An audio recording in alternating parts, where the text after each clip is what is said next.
Je vous invite à suivre mon émission qui est La cause des conflits dans les foyers. Qui passe tous les jeudis à partir de 12h30. Je vous invite à cette émission. Dieu vous bénisse. Shalom.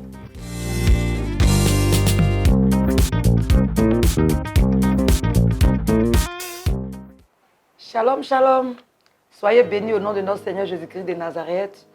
Je suis la prophétesse Déborah de la mission évangélique internationale Bethel. Shalom à tout le monde. C'est notre première émission de l'année 2020. Je m'excuse pour ces semaines passées. Nous n'avons pas pu avoir l'émission compte tenu de certains désagréments. C'est ça les aléas du direct. Donc, que le Seigneur vous bénisse. Je veux souhaiter une bonne année à tous les couples, puisque nous sommes en train de parler des causes des conflits dans le mariage, dans le foyer. Je veux m'adresser à tous les couples. Je veux dire que 2020 soit une année nouvelle pour vous. 2020, que le Seigneur vous apporte beaucoup en 2020. Que le Seigneur Dieu Tout-Puissant vous aide en 2020 et que votre couple soit soudé, que votre couple soit rempli d'amour, que votre couple soit rempli de grâce, que votre couple soit rempli de bénédictions, l'entente, l'harmonie, le soutien, tout ce que vous voulez. Que Dieu vous aide, que Dieu vous soutienne, que Dieu vous garde à tous les couples. Et je bénis le nom du Seigneur pour vos vies aussi. Si cette émission vous a apporté beaucoup de choses, si cette émission vous a aidé, si cette émission vous a apporté beaucoup de grâce, je veux bénir le nom du Seigneur pour vous. Parce qu'il y a des témoignages, il y a des gens qui m'appellent, il y a des témoignages des couples qui ont réussi à se réconcilier, des couples qui ont réussi dans leur vie, ont réussi à vraiment être soudés au travers de l'émission, au travers des conseils qui ont été donnés. Ces couples-là, je veux dire merci au Seigneur pour vos vies. Je veux dire shalom pour vos vies. Je veux bénir le nom du Seigneur pour vos vies. Shalom à vous, shalom à vous, shalom pour tous les témoignages. Shalom pour tous les témoignages que vous avez rendus, que vous continuez de rendre. Donc, je veux bénir le nom du Seigneur pour vous. Que Dieu vous bénisse, que Dieu vous bénisse, que Dieu vous bénisse, que Dieu vous bénisse. Merci à tout le monde. Nous nous retrouvons encore en ce jour pour bénir le nom du Seigneur. Nous nous retrouvons en ce jour pour dire merci au Seigneur pour vos vies. Shalom à vous, shalom à vous, shalom à vous. C'est les causes des conflits dans le foyer, les causes des conflits dans le mariage. Et nous voulons que nos foyers réussissent. Nous voulons que nos foyers soient en paix. Nous voulons que le Seigneur nous bénisse nos foyers. C'est pourquoi je vais bénir le nom du Seigneur pour vos vies. Shalom, shalom, que le Seigneur vous bénisse. Pour tous les témoignages, l'harmonie dans les couples surtout, les réconciliations dans les couples surtout, les bénédictions, beaucoup de grâce, beaucoup d'enfantement et que le nom du Seigneur soit glorifié. Nous avons étayé jusque-là depuis longtemps. Nous avons parlé des causes des conflits dans le foyer. Nous avons étayé toutes les causes possibles. Et nous, comme j'ai dit, nous ne devons rien négliger. Ce qui peut te paraître peut-être sans gravité chez peut-être M. Kofi, peut être une cause de divorce chez M. Kwame. Donc c'est relatif. À chacun son combat, à chacun sa solution et puis à chacun aussi son effort qu'il fait pour que les choses aillent mieux. C'est pourquoi je dis merci à tous les couples. Je bénis le nom du Seigneur pour tous les foyers parce que le foyer est très important dans la vie des êtres humains. Et nous avons continué notre émission jusqu'à ce que nous arrivions sur la malédiction. Nous avons fini avec comment on appelle ça, nous avons dit la fois dernière, nous avons parlé de la captivité. Nous avons vu la captivité, nous avons dit que la captivité maintenant peut entraîner les mariages sous la malédiction.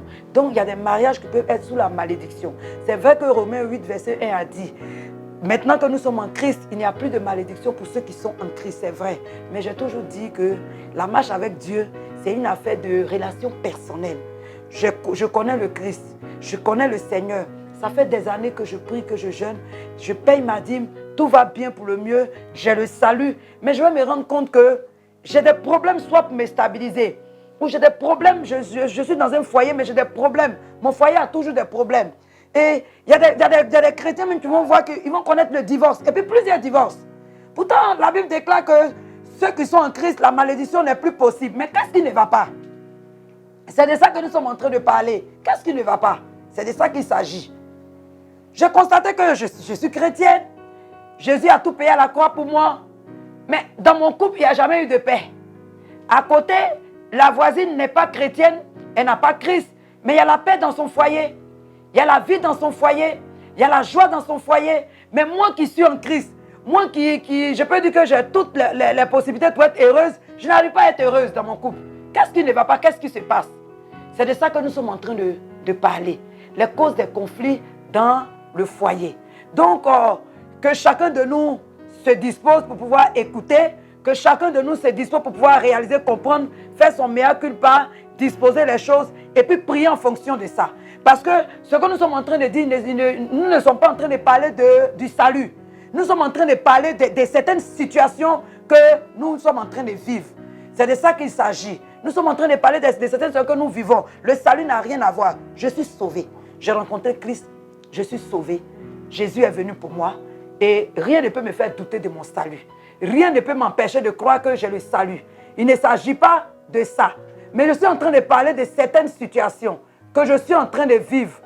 Quand bien même que je suis chrétien, je suis en train de vivre certaines situations qui ne vont pas dans ma vie. C'est de ça que je suis en train de parler. Donc, attentivement, chacun de nous va écouter, chacun de nous va chercher à comprendre là où se trouve le problème. Là où se trouve le nœud du problème. Donc, que Dieu nous bénisse, que Dieu nous bénisse, que Dieu nous bénisse, que Dieu nous bénisse. Et nous avons dit que la malédiction, c'était invoquer un dommage sérieux dans la vie de quelqu'un. C'était dire des mauvaises paroles, des paroles mauvaises. C'était dire des paroles qui n'étaient pas des paroles de bénédiction, des imprécations. Et toutes ces choses-là vont amener la malédiction dans la vie de quelqu'un. Et nous avons dit comment est-ce que la malédiction opérait. Nous avons vu ça la fois dernière. On avait dit qu'une personne qui était sous malédiction est facilement reconnue. Cette personne va lutter contre quelque chose. La personne va nager à compte courant. Va lutter contre une situation. Par exemple, une jeune fille sur laquelle une parole de malédiction a été prononcée comme quoi elle ne va jamais se marier. Vous allez voir que cette sœur-là va lutter contre le célibat. Elle va passer son temps à lutter contre l'esprit de célibat. Et tu vas te marier, tu vas te rendre compte que même étant marié, tu vas lutter contre cet esprit, tu vas lutter contre cet esprit, tu vas lutter contre cet esprit. Tu ne vas jamais arriver à pouvoir te marier. Et tu vas te poser beaucoup de questions. Tu vas dire, mais qu'est-ce qui ne va pas? Mes amis se marient, ça va bien pour mes amis, tout va bien pour mes copines. Mais pourquoi moi je n'arrive pas à me marier? C'est parce qu'une malédiction, une parole de malédiction a été prononcée sur ta vie. Et tu vas voir que tu vas aller avec un homme, mais ça ne va jamais marcher. Tu vas lutter contre l'esprit de célibat, tu vas lutter contre les situations bizarres. Ça ne va jamais marcher. Donc, voici un peu pourquoi nous sommes en train de parler pour dire que la malédiction fait partie des causes des conflits. Ta bonne résolution, tout ce que tu vas faire, rien ne va aller pour toi. Donc, tu vas nager contre une situation qui ne va pas aller de l'avant pour toi. Et nous avons vu un peu la malédiction des fils de Noé. Nous avons vu toutes ces situations. Donc, aujourd'hui, nous allons continuer sur la malédiction. Les causes des conflits dans un foyer, la malédiction aussi est une cause des conflits dans le foyer. La malédiction est une cause des conflits dans le foyer. Donc, je vais dire shalom à toutes les personnes qui nous écoutent par rapport à cette émission. Ma fille, Astou Kwame, shalom à toi, shalom à ma sœur Prospérité, shalom à tous les serviteurs de Dieu, shalom à toutes les servantes de Dieu, shalom à tous ceux qui aiment la Mei Bethel, shalom à tous ceux qui nous suivent et qui croient en ce que nous sommes en train de faire, shalom à toutes ces personnes-là qui sont là pour nous, qui nous soutiennent, qui nous aident. Shalom, shalom à tout le monde. Je bénis le nom du Seigneur pour vous. Je dis merci aussi, je dis shalom à toutes les personnes qui ont essayé, qui dans leur foyer, dans leur couple, ont pu, au travers de cette émission, ont pu régler leur situation, ont pu régler leur solution. Ils ont trouvé solution à leur situation. Je vais dire shalom, je vais dire shalom, que le Seigneur vous bénisse, que le Seigneur vous bénisse, que le Seigneur vous bénisse. Et c'est une grâce aussi pour nous de vous entendre, de vous écouter, nous dire à chaque fois qu'après l'émission, vous avez trouvé solution à vos problèmes, vous avez trouvé solution dans votre couple, en écoutant et en priant, en orientant vos prières, en allant demander conseil, en allant voir des personnes qui avaient déjà des témoignages par rapport à votre couple. Je reçois beaucoup de témoignages, je reçois beaucoup de coups de fil. Les gens nous appellent pour nous demander conseil et au travers de ces choses-là, les gens arrivent à nous dire que tout va pour le mieux pour eux. Donc nous bénissons le nom du Seigneur. Et je vais dire à quelqu'un, ne dis pas que c'est dépassé, ne dis pas que c'est l'Ancien Testament, ne dis pas que Jésus a tout pris à la croix. Mais il y a certaines réalités que nous vivons, il y a certaines vérités que nous vivons. Étant enfants de Dieu, nous voyons ces choses-là. Nous remarquons ces choses, nous vivons ces choses, nous voyons que nous n'arrivons pas à nous stabiliser, nous n'arrivons pas vraiment à trouver solution à nos problèmes. Et nous cherchons la solution, nous demandons au Seigneur qu'est-ce que nous devons faire, qu'est-ce qu'il faut faire. Et jusque-là, il y a des personnes qui continuent de nous appeler. Donc, merci à tout le monde. C'est ce que j'ai dit concernant la malédiction. Nous avons parlé des fils de Noé, comment Cam a été sous la malédiction. Et nous sommes tous les descendants de Cam. Nous voyons aujourd'hui comment ça se passe dans nos vies. Et nous avons dit que la malédiction a des effets plus ou moins longs et durables. Elle peut courir d'une génération à plusieurs générations. Nous avons donné l'exemple de Josué. Dans Josué chapitre 6, verset 26, quand il allait pour prendre Jéricho, Josué est une voix autorisée. Nous allons voir après qui est capable de lancer une malédiction et que cette malédiction peut agir. Les voix autorisées, elles peuvent être démoniaques, des voix peuvent être divines. Toutes ces choses-là, nous allons voir en détail après. Donc, Josué, en tant que prophète, en tant que serviteur de Dieu, est une voix autorisée à lancer des paroles de malédiction sur la ville de Jéricho. Il a dit que celui qui allait chercher à venir rebâtir les murailles de Jéricho allait payer le prix, au prix de son premier-né et de son dernier-né. Et nous avons vu que 400 ans plus tard, nous avons vu que dans 1 Roi 16, verset 34, il y avait quelqu'un qui était venu pour rebâtir les murs de Jéricho. Et cette personne, effectivement, la malédiction a agi. Cette personne a payé au prix de son premier fils et de son dernier fils. Et nous avons vu que Jéricho a été habité plus tard. Mais les gens vont dire au prophète Élisée, dans 2 Rois 2, verset 19, que Jéricho est une ville apparemment bien. Est une ville dans laquelle quand on habite, on a l'impression que tout va bien. Mais dans le fond, Jéricho... C'était difficile, la vie à Jéricho était difficile. Au point où les habitants de Jéricho ont appelé Élisée pour lui dire non, que l'eau était vraiment mauvaise. L'eau est source de vie. L'eau, si on veut dire le symbole de l'eau, c'est la présence de Dieu. C'est la grâce de Dieu. L'eau est source de vie. Et les gens de Jéricho ne vivaient pas bien parce que l'eau n'était pas assainie. Donc, Élisée était obligé de poser une action prophétique pour assainir l'eau de Jéricho. Tout ça, c'est les effets de la malédiction qui agissait sur cette ville. Donc, pour dire que nous ne devons pas rigoler avec la malédiction. Il y a des familles qui sont sous malédiction. Surtout en Afrique. Moi, j'explique un peu en fonction des réalités de l'Afrique. La Bible est vraie. La Bible, il n'y a pas de mensonge dans la Bible. De la Genèse à l'Apocalypse, la Bible est vraie. Mais il faut souvent adapter la Bible à la réalité du peuple dans lequel tu évolues. Donc, là, selon nous, nos réalités en Afrique, nous savons qu'il y a eu beaucoup d'adoration. Il y a eu beaucoup de pratiques. Et vous allez remarquer que même dans notre culture, les Africains sont prompts à maudire.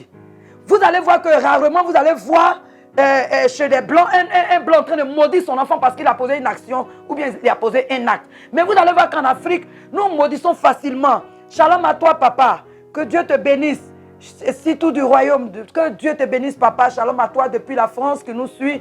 Nous bénissons le nom du Seigneur pour vos ministères, pour ces pères qui nous écoutent, qui sont d'accord avec ce que nous sommes en train de faire. Il y a une certaine vérité, il y a une certaine réalité que nous ne devons pas ignorer. Et c'est ce qui fait qu'aujourd'hui, beaucoup ne voient pas la main de Dieu, disent je jeûne, je prie. Il faut adapter la parole de Dieu au contexte dans lequel nous évoluons, au contexte dans lequel nous sommes, nous vivons. C'est ça qui est la vérité. Le contexte dans lequel nous vivons en Afrique, c'est vrai, j'ai lu le passage depuis Noé et ses enfants. Mais nous voyons qu'il y a une vérité qui est là, il y a une réalité qui est là. En Afrique, notre culture est une culture basée sur l'idolâtrie, sur des pratiques vraiment malsaines. Et qu'aujourd'hui, ces pratiques-là agissent plus ou moins sur la vie des enfants de Dieu que nous sommes. Souvent, mais nous sommes chrétiens, nous partons à l'église. Nous avons fait des années à l'église. Mais nous avons remarqué que rien ne bouge dans nos vies. Malgré les offrandes, malgré tout ce que nous faisons. Vous allez comparer la vie d'un Européen qui vit dans une sale vie, une vie vraiment qu'on ne peut même pas évoquer ici. Qui ne croit même plus aujourd'hui. J'appelle cette génération une génération perdue. Parce que leurs parents menaient le combat pour eux. Aujourd'hui, les Européens n'ont plus de combat comme nous avons. Donc ça fait qu'ils ne font pas d'efforts. Mais ils ont la grâce de Dieu dans leur vie. Au point où aujourd'hui, ils ne croient même plus à Dieu, à ce Dieu merveilleux. Et ils estiment que nous qui prions, nous qui croyons en Dieu, nous perdons notre temps. Pourquoi? Parce qu'ils n'ont plus de combat. Quand tu n'as plus de combat, tu te dis que Dieu, au point où ils disent que Dieu n'existe pas. Oui, ils disent que Dieu n'existe pas. Donc, c'est vrai mon fils que Dieu te bénit des livres de vie.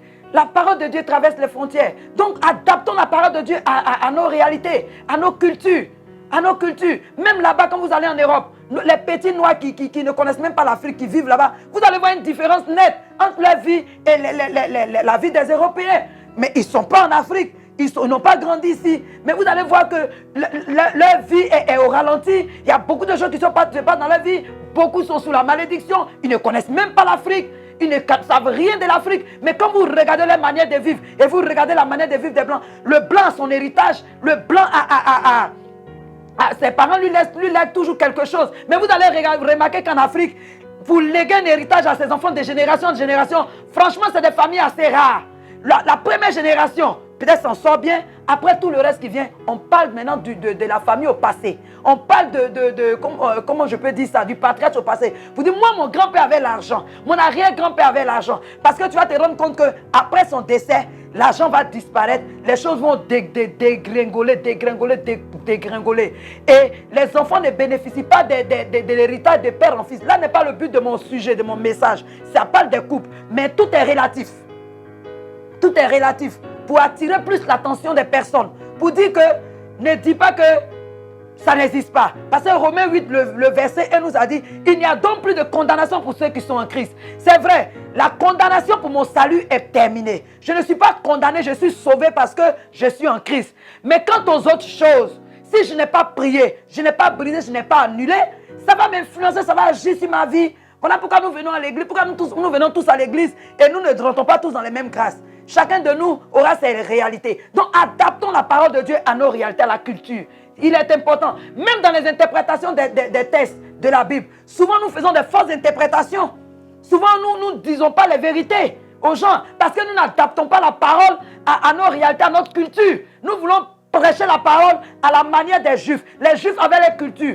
Et la preuve même, la parole de Dieu, tous les symboles de la parole de Dieu, toutes les paraboles de la parole de Dieu. Là n'est pas mon thème, c'est vrai, mais il faut qu'on en parle.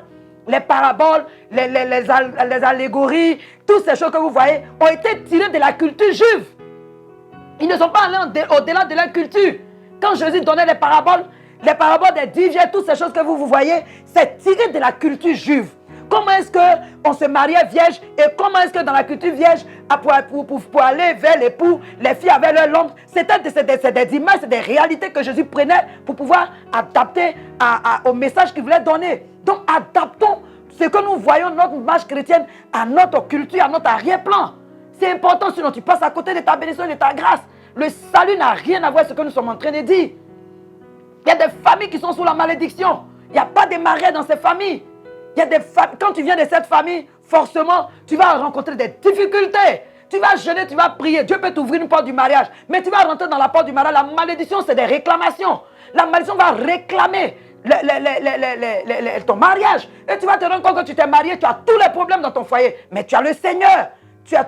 Tu marches dans la vérité. Tu ne vis pas dans l'adultère. Mais tu n'arrives pas à être heureux dans le mariage parce que la malédiction réclame. Et la malédiction est contagieuse. Nous allons en venir. Si tu t'en vas épouser quelqu'un qui est sous malédiction, qui sort d'une famille qui est sous la malédiction, tu vas te rendre compte que tu vas vivre les mêmes situations que la personne vit. Vous allez vivre la même situation. Donc avec qui tu te maries? Qui est ton mari? Qui est ta femme? Donc voilà des choses que nous nous mettons ensemble et nous prions pour que nous soyons victorieux dans notre mariage. Nous soyons victorieux. Et nous allons voir les sources de la malédiction. Quelles sont les sources de la malédiction? Elle peut avoir plusieurs sources que nous allons étayer après. En tout cas, merci à toi, papa. Romains 8, le verset 1, le dit clair. Que Jésus, et puis Galate aussi nous a dit que Jésus s'est fait malédiction pour que nous soyons délivrés de la malédiction. Mais qu'est-ce qui n'a pas marché? Pourquoi je suis à l'église et puis toutes mes amies se marient? Moi, je suis comme mes frères et sœurs. Dans ma famille, il n'y a pas de mariage. J'ai fait 10 ans à l'église, je gêne, j'ai pris et je n'arrive pas à me marier. Et je ne m'interroge pas. Je me dis que ça va aller. Ça va aller. Jésus a tout pris à la croix. Jésus a pris tout à la croix pour que je sois sauvé. Mais pour entrer dans mon mariage, je dois prier. Je dois me détacher de certains liens. Il y a des témoignages qui sont là. Et la malédiction te rattrape. Et tu ne sais pas à quel moment elle peut te tomber là-dessus, elle peut te rattraper. Tu es une belle fille, mais aucun homme ne veut de toi. Et la malédiction, elle est aussi collective, elle est aussi individuelle. Il y a la malédiction depuis tes origines. Et puis il y a la malédiction que toi-même, dans ta marche, il y a certains actes que tu allais poser, certaines actions que tu allais poser. Tu as attiré la malédiction sur toi. Donc ça fait que tu ne dois, jeune fille, tu ne peux pas te marier. Si tu allais briser le foyer de quelqu'un, et que peut-être cet homme était un homme de Dieu, ou bien cette femme était une servante de Dieu, comme je l'ai dit, il y a des voix autorisées, et qu'elle s'est mise quelque part, elle a pris la parole de Dieu. Par exemple, Hébreux 4, 12, que la parole de Dieu est un couteau à double tranchant, et qu'elle a prononcé des paroles sur toi, jeune fille. Pour te marier, ça va être difficile. Ça va être difficile. Tu croupis sur une malédiction. Ne dis pas que ça ne fait rien. Tu croupis sur une malédiction. Ça dépend. Donc, je dis que les effets sont plus ou moins... la source de la malédiction, elle peut avoir plusieurs sources. Il y a la malédiction qui vient de Dieu. Et puis il y a la malédiction qui provient de Satan. Et des mauvais prophètes. Et des parents. Il y a des parents qui maudissent les enfants, comme je l'ai dit. En Afrique, ici, nous, on a cette facilité de maudire nos enfants. Tu ne verras pas ça en Europe. Même quand l'enfant frotte ses parents, ils ne diront, il n'y a jamais des paroles négatives qui sortent de leur bouche. Ils peuvent échanger, mais il n'y a pas de paroles de mal. Il y a des gens qui sont, tes parents t'ont maudit. Les prophètes sataniques t'ont maudit. Il y a la malédiction que tu as héritée. Et la malédiction est dans ton ADN. Et la malédiction qui vient de Dieu, comme je l'ai dit, personne ne peut briser cette malédiction si ce n'est pas Dieu lui-même. Personne ne peut briser cette malédiction, ce n'est que Dieu lui-même qui peut briser. Donc, j'ai dit que c'est la malédiction, pour Dieu, c'est la malédiction de l'origine. Donc, dans l'instant où tu désobéis, la malédiction est effective. Toutes les malédictions provenant de Dieu sont le résultat de la désobéissance. Et imaginez-vous ce que nos parents ont fait dans leur désobéissance.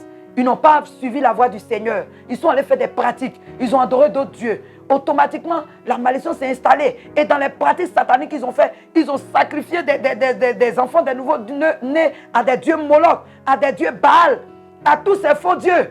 Et aujourd'hui, ces choses-là parlent contre nous. Il y a beaucoup de témoignages. C'est passé, c'est sur les antennes. Il y a des choses qu'on ne peut pas dire. Il y a la malédiction de l'inceste. Il y a toutes ces choses-là. Et il y a des gens qui luttent aujourd'hui contre l'esprit de célibat. Il y a des gens qui luttent aujourd'hui contre l'esprit de divorce. Et comme je suis en train d'enseigner, j'ai vu aujourd'hui que c'est un fléau. C'est entré même dans l'église. Le divorce, le célibat chronique. Les chrétiens sont fatigués. Ils viennent à l'église, payent leurs dîmes. Ils font leurs offrandes. Mais ils sont fatigués. Ils n'arrivent pas à se marier, ils n'arrivent pas à se stabiliser. Et quand tu commences à les interroger, tu vas te rendre compte que la plupart du temps, la malédiction héritée est la malédiction la plus dangereuse. Parce que c'est une malédiction que toi-même tu n'es pas allé chercher. Elle provient de tes origines, de tes ancêtres. Et souvent tu ne connais même pas les causes. Tu ne sais même pas comment ça s'est passé, d'où elle provient. Mais tu subis. Et tu réalises que tu es en train de vivre la même chose que toute ta famille vit. Et souvent, tu entends des petits témoignages. Nous, en Afrique, la bibliothèque, c'est par des vieillards. Nous, ce n'est pas par les écrits, mais c'est par la parole. Elle est orale. Le grand-père va te dire, avant, dans la famille, il y a eu tel acte qui a été posé. La maman va te dire le pardon. C'est des choses que nous écoutons, nous mettons ensemble. Et c'est en fonction de ça que tu peux prier et puis être orienté. Nos parents en Afrique ont fait des choses dans l'ignorance. On fait des pratiques, des sacrifices. Ils ont sacrifié des filles vierges à des dieux, Baal. Et si tu viens de cette famille-là, si c'est vous-même, votre famille qui était autorisée à faire ce genre de sacrifice, mais le sang de ces personnes à vous réclame, c'est des malédictions. Pour te marier, ça va être difficile. Quand quelqu'un est sous malédiction, on a dit, la personne nage à compte courant. Ça veut dire que tu luttes avec des forces invisibles que toi-même tu n'arrives pas à comprendre. Tu estimes que tu ne mérites pas cette place. Tu estimes que tu dois être dans un foyer. Tu es bien pour être dans un foyer. Tu as tous les atouts. Mais tu sens que tu luttes avec le célibat. Et bien tu rentres dans le foyer, tu ressors. Même le clergé. C'est atteint partout. Aujourd'hui, partout. Quand tu entends, ça ne va pas. Hein? Ça ne va pas dans les foyers. Sois bénie, ma fille. Nouvelle vie, renaissance. Sois bénie. Shalom à toi depuis la France. Donc voilà des choses aujourd'hui qui font que les chrétiens aujourd'hui vont à l'église, mais ils sont découragés. Parce qu'ils disent, on a prophétisé que je ne vois pas la main de Dieu. Moi, c'est pourquoi je suis en train de faire cette émission pour attirer ton attention. Ton problème ne vient pas de ton pasteur. Ton problème ne vient pas de l'église. Ce n'est pas parce que ton pasteur ne prie pas pour toi. Mais ton problème est plus profond que ça. Et ce n'est pas le pasteur qui va à la recherche de ces informations. Le pasteur, lui, Dieu va lui révéler que tu es appelé à te marier. Et puis ça, c'est ça aussi. C'est le plan de Dieu pour toi, c'est ça que tu te maries. Mais qu'est-ce qui fait que tu ne te maries pas? C'est de ça qu'il s'agit maintenant. C'est à toi de faire ton enquête personnelle. C'est à toi d'invoquer le Seigneur. Jérémie 33, verset 3 dit quoi? Il dit, invoquez-moi, je vais vous montrer les choses cachées, les choses que vous ne savez pas. Dieu révèle les choses cachées. Quand tu lui demandes, il révèle les choses cachées. Donc, la malédiction, c'est dès l'instant où tu désobéis, comme j'ai dit, la malédiction devient effective. Et toutes les malédictions provenant de Dieu sont le résultat de la désobéissance. Cette personne doit se repentir, se séparer de ce qu'il a fait pour que Dieu brise cette malédiction. Et la malédiction, il y a des lois, comme je l'ai dit.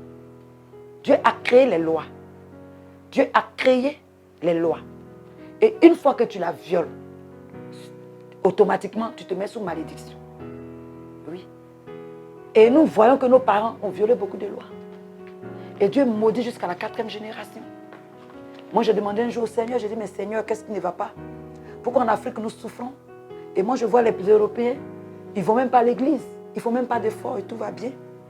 Il me dit, c'est des gens qui ont tissé une alliance avec moi, qui ont brisé la malédiction sur eux quand ils ont entendu parler de l'évangile il y a 2000 ans en arrière.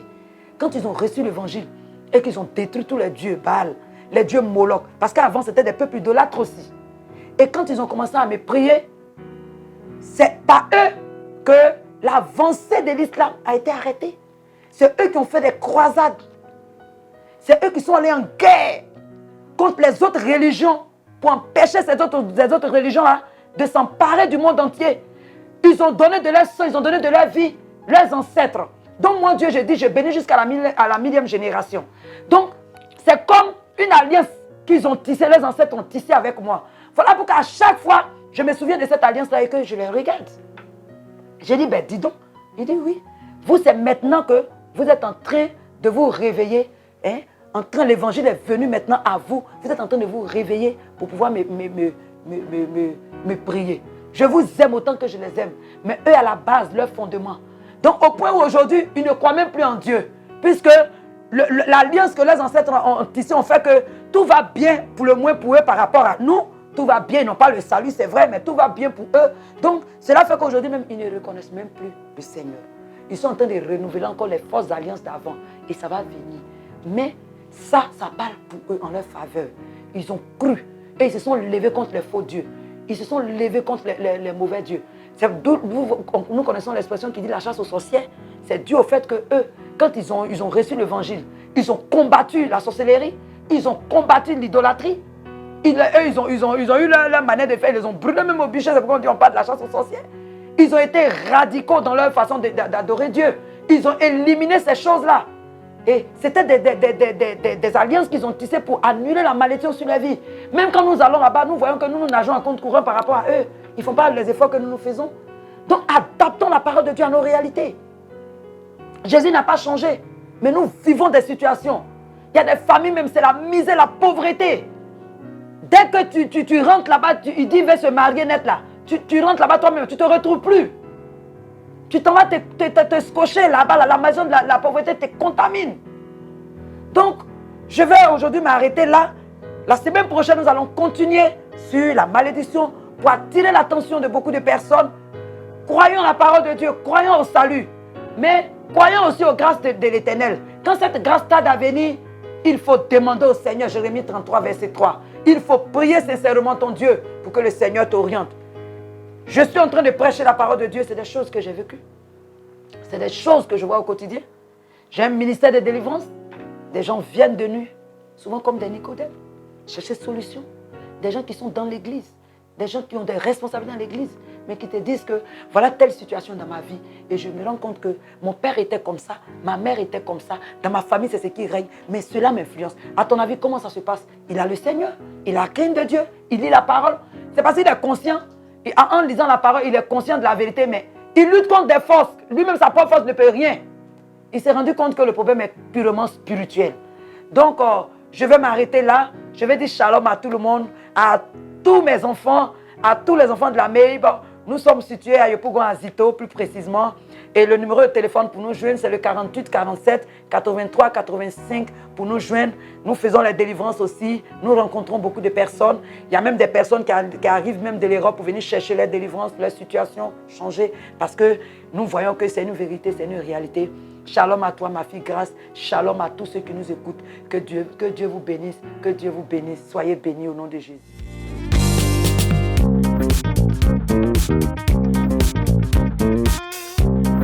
Je vous invite à suivre mon émission qui est La cause des conflits dans les foyers. Il passe tous les jeudis à partir de 12h30. Je vous invite à cette émission. Dieu vous bénisse. Shalom.